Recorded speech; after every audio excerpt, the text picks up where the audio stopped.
birthright citizenship.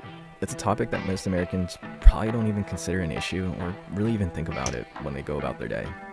An order was signed by the president to take away the rights of birthright citizenship to illegal immigrants. But the ramifications of that could be used to take away citizenships from other groups of people and ultimately be used as a weapon that the writers of the Constitution feared in that way.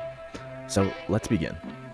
Actually, before we get started, I also want to preface that all the material I use will just be linked down below.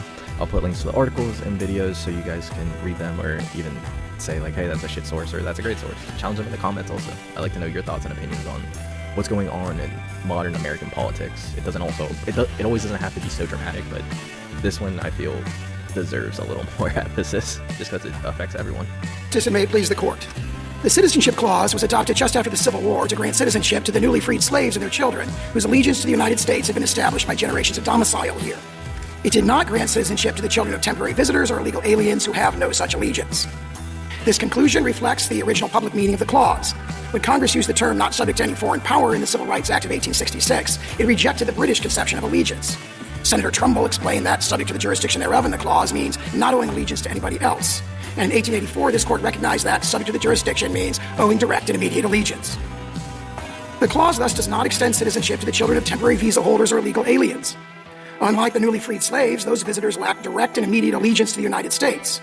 For aliens, lawful domicile is the status that creates the requisite allegiance, and the text of the clause presupposes domicile.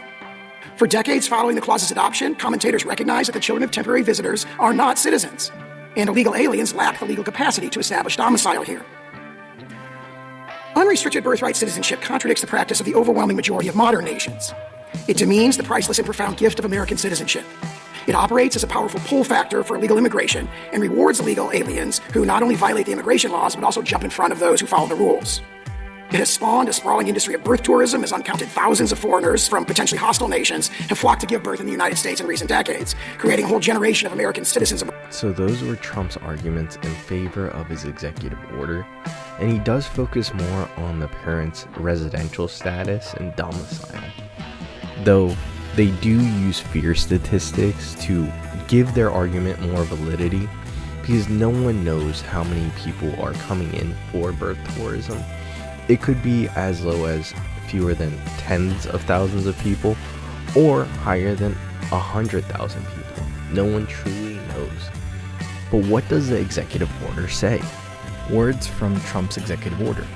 The 14th Amendment has never been interpreted to extend citizenship universally to everyone born within the United States. The 14th Amendment has always excluded the birthright citizenship persons who were born in the US but not subjected to the jurisdiction therefore of. Consistent with the understanding, the Congress has further specified through legislation that a person born in the United States and subject to the jurisdiction thereof is a national and citizen of the US at birth. There's a section there, generally mirroring the 14th Amendment text. The privilege of the United States citizen does not automatically extend to the persons born in the United States. When the person's mother was unlawfully present in the United States and the father was not a U.S. citizen or lawful permanent resident at the time of said birth, or to the person's mother's presence in the United States at the time of said person's birth was lawful but temporary, such as but not limited to visiting the United States under the auspice of a visa waiver program or visiting on a student, work, or tourist visa, and the father was not a U.S. citizen or lawfully permitted resident at the time of said person's birth. Then, along the same lines, continuing with this, it is a policy of the United States that no department of the agency or the United States government shall issue documents recognizing United States citizenship or accept documents issued by state, local, or other government or authorities to recognize United States citizenship to person 1, when the person's mother was unlawfully present in the United States and the person's father was not a U.S. citizen or lawful permanent resident at the time of said person's birth, or when the person's mother's presence in the United States was lawfully but temporary, and the father was not a U.S. citizen or lawfully permanent resident at the time.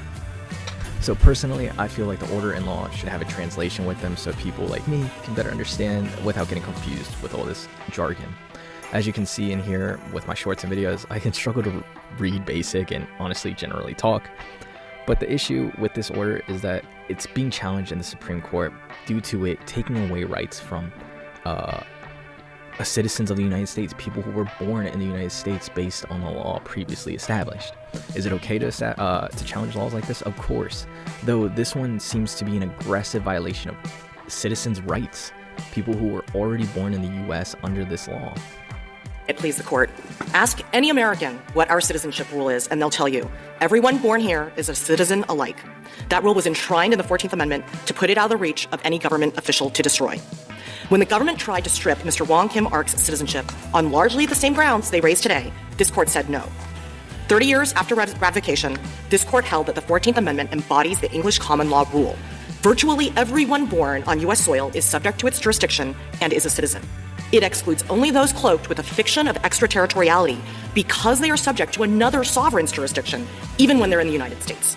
A closed set of exceptions to an otherwise universal rule. My friend has now clearly said that the government is not asking you to overrule Wong Kim Ark.